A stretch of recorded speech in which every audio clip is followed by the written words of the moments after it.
สบายดีในวิดีโอนี้อาจารย์จะมาแก้หัวบทเสียงนักเรียนเก่งระดับเมืองต่อเนาะซึ่งว่าตัวนี้จะเป็นหัวบทเสียงเกี่ยวกับการคิดลายเกี่ยวกับอัตราการเกิดปฏิกิริยาเนาะจะเป็นข้อที่7หัวบทตัวนี้เนาะอยู่ในข้อนี้จะเป็นอีกข้อหนึ่งที่ว่ามักออกเสียงถือว่าเกือบทุกๆปีเนาะในแต่ละแขวงแล้วก็แต่ละเมืองจะเป็นข้อสอบที่ว่าออกเสียงหลายเนาะเคยเสียงออกพันมาหลายหัวบทมีหลายหัวบทที่ว่าเสียงออกมีแต่น้องๆที่ว่าเขียนนักเรียนเก่งก็เบิ่งไว้ข้อนี้ลงเบิ่งเนาะเพิ่นให้อยู่ในนี้เพิ่นว่าเมื่อเอาอลูมิเนียม 5.4 กรัมลงในท่าละลายอะซิดกลอฮิลิกจะได้สมผลเนาะแบบนี้เพิ่นจะสามารถให้เฮาพร้อมเนาะแล้วเพิ่นมาจับเวลาทันทีเมื่อป้อมอลูมิเนียมนี่ใส่ท่าละลายอะซิดกลอฮิลิกหลังจากเวลาผ่านไป10นาทีอ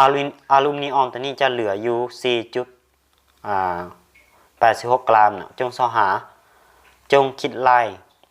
อัตราการเกิดของไฮโดรเจนและอัตราการเกิดของปฏิกิริยาตัวนี้อยู่ในข้อนี้เนาะเพิ่นให้เฮาส่องหาอัตราการเกิดของไฮโดรเจนและอัตราการเกิดปฏิกิริยาของปฏิกิริยาเคมีตัวนี้เนาะอัตรารวมทั้งหมดตัวนี้ว่าเท่ากับเท่าไหร่อยู่ในข้อนี้อาจารย์จะพามาวิเคราะห์แล้วก็พาแก้เบิ่งเนาะถ้าน้องๆที่มีเจียก็เอาเจียแล้วก็บิดมาแก้ดังกันไปเลยเนาะแก้พร้อมๆกันเพื่อให้ได้เข้าใจ 100% เนาะอยู่ในนี้สังเกตเบิ่งว่าทำอิฐเพิ่นจะให้อลูมิเนียมมาเท่านี้บ่แล้วเพิ่นว่าสุดท้ายเพิ่นจะผ่านไป10นาทีเพิ่นเหลือเท่านี้ก่อนอื่นอาจจะมาเขียนสมผลก่อนเนาะเขียนตามที่เพิ่นให้มาตัวนี้เพิ่นจะสั่งสามาให้เฮา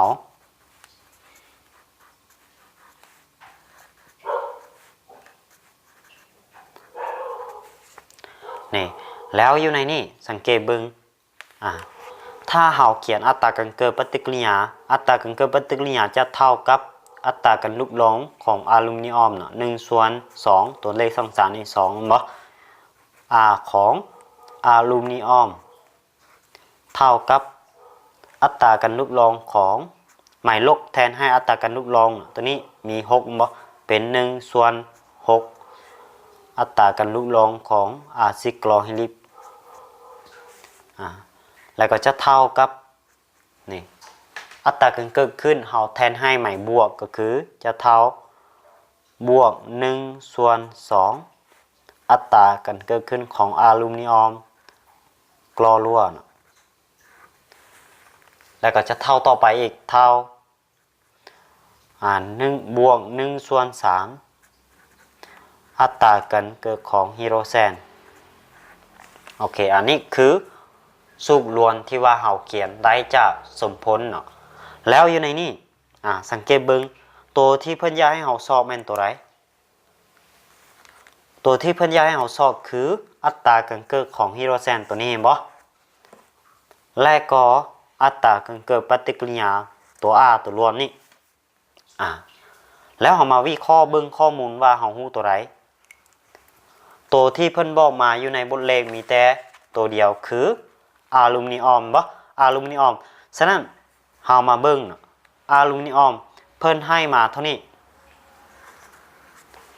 แล้วหลังจากผ่านไป10นาทีเนาะเวลาผ่านไป10นาทีเพิ่นบอกว่าเหลือเท่านี้แล้วเฮาอยากรู้ว่ามันจะลุกลงเท่าไหร่จากนี่มาหานี่ว่ามันซ้ายไปเท่าใดแล้วหรือว่ามันลุกลงเท่าใดแล้วเฮาก็เอาตัวนี้มาลบให้ตัวนี้บ่ฉะนั้นเฮาได้ว่ามวล3ของอลูมิเนียมที่ลุกลงแม้นมวลสารอลูมิเนียมที่ลุกลงเนาะมวลสารอลูมิเนียมจะเท่ากับมวลสารตัวที่เราเอามาทำอิฐนี่คือ 5.4 กรัม ลบออกตัวที่ยังเหลือน่ะ 4.86 กลางจะเท่าตัวนี้ลบออกตัวนี้จะเหลือ 0.54 น่ะ 0.54 กลางนี่เวลาเราได้ตัวนี้เราก็เปลี่ยนตัวนี้มาเป็นโมลก่อนเนาะเปลี่ยนตัวนี้มาเป็นโมลเพื่อให้ตัวเลขงานขึ้นเราเปลี่ยนมาเป็นโมลคือจำนวนโมลจำนวนโมลของอลูมิเนียมจำนวนโมลจะเท่าให้มวลสารหารให้มวลสารโมเลกุลบ่แต่ว่าตัวนี้เวลาถ้าเป็นอะตอมตัวนี้ก็แทนให้มวลสารอะตอมได้คือกันเนาะฉะนั้นเราจะได้ว่านี่ 0.54 หารให้กับมวลสารของมวลสารอะตอมของอลูมิเนียมเท่ากับ27ตัวนี้จะเท่า 0.02 โมลนี่พอขั้นตอนนี้แล้วมีแต่เฮาไปซ่ออย่างต่อเฮาฮู้ว่าเวลาแม้น10 นาทีบ่แล้วมวลสารจำนวนโมลที่ลูกลองน่ะจำนวนมวลสารที่ลูกลองมันเท่านี้บ่เฮาเปลี่ยนมาเป็นจำนวนโมลเท่านี้แสดงว่าตัวนี้หมายถึงจำนวนโมลที่ลูกลองจำนวนโมลที่ลูกลองแม้น 0.02 แล้วตันสูบแม้น R ของอลูมิเนียมเนาะอัตราการลูกลองจะเท่าปริมาณที่ลูกลองบ่ปริมาณที่ลูกลองมันที่ลูกลงหารให้กับเวลาฉะนั้นเราจะได้ว่าอัตราการลุกลงของอลูมิเนียมตัวนี้จะเท่ากับนี่ปริมาณที่ลุกลงมัน 0.02 เวลาแมันทำไป10 นาทีบ่จะเท่า 0.002 ตัวนี้เป็นโมลต่อวินาทีตัวนี้จะหมายถึงอัตราการลุกลงของอลูมิเนียมเนาะอัตราการลุกลงของอลูมิเนียมตัวนี้เราจะเขียนหมายลบใส่ก็ได้เนาะหมายลบนี่แทนให้อัตราการลุกลงเวลานี้เราได้อัตราการลุกลงของอลูมิเนียมแล้วเราอยากสอหาอัตราการลุกลงของตัวใดของไฮโดรเจนและของตัวล้วนตัวนี้ได้บ่ถ้าเราสอของตัวล้วนสอของไฮโดรเจนซะเนาะสอของไฮโดรเจนก่อนก็ได้อยู่ในนี้เรารู้ว่าอลูมิเนียมนี้อัตราการลุกลงจากสอบอัตราการเกิดของไฮโดรเจนจ้าตัวใดจ้าอัตราส่วนตัวนี้สังเกตเบิ่งนี่บ่นี่เห็นบ่ลบ1/2ตัวนี้อัตราของอลูมิเนียมจะไปเท่ากับบวก1/3ของไฮโดรเจนตัวนี้เขาก็เอาตัวนี้ไปเท่าตัวนี้เนาะเขาได้จะลบ1/2 R ของอลูมิเนียมไปเท่าให้บวก1/3 R ของไฮโดรเจนนี่เวลาให้ชื่อไว้เนาะน้องๆบางคนจะแทนให้ตัวหมายบวกหมายลบนี่หมายบวกนี่แทนให้อัตราการลุกลงหมายลบแทนให้อัตราการเกิดขึ้นหรือว่าอัตราการเพิ่มขึ้นเพราะว่าเราบ่อยากเขียนว่าอัตราการลุกลงมันจะเป็นตัวหนังสือยาวพ่นบ่เพิ่นเอาหมายลบมาแทนใส่แต่ว่าเวลาเขาแทนค่าใส่ให้ตักหมายลบกับหมายบวกนี่ออกไป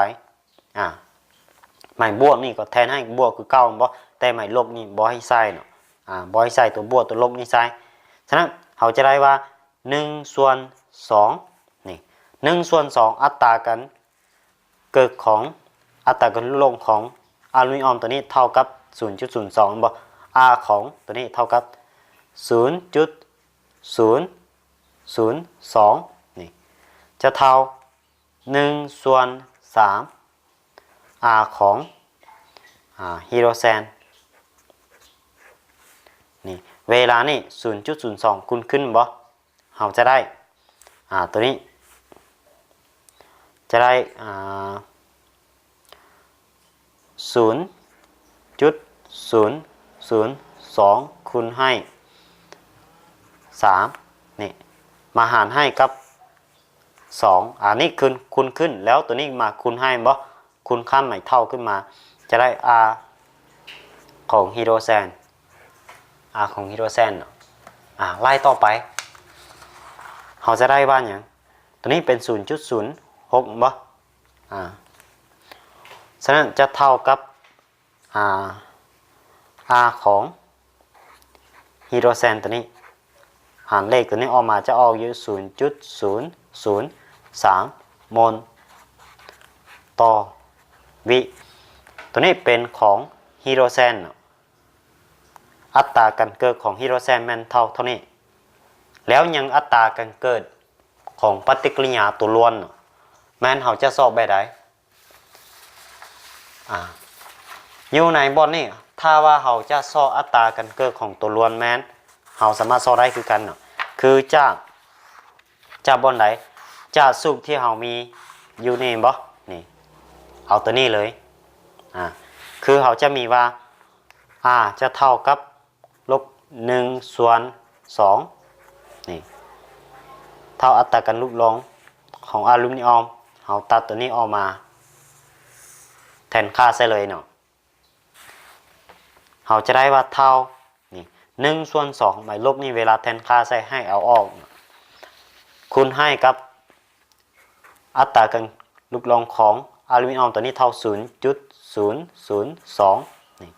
จะเท่า 0.002 คูณ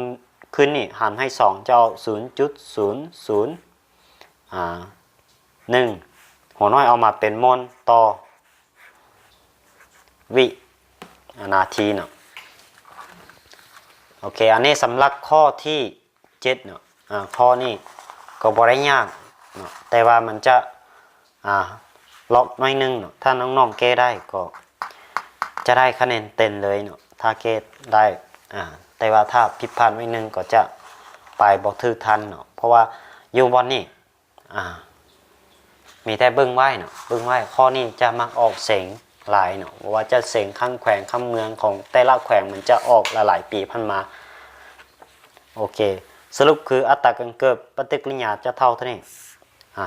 และก็อัตราการลุกลงอัตราการเกิดของอลูมิเนียมจะเท่านี้โอเคมีแต่วิดีโอต่อไปเขาจะไปเรียนอีก2ข้อวิดีโอนี้เอาเท่านี้ก่อนมีแต่น้องๆถ้าอยากได้หัวบทอาจารย์จะเอาลิงก์ไว้ในใต้วิดีโอนี้แล้วเข้าไปเบิ่งหัวบทจะมีอยู่9ข้อ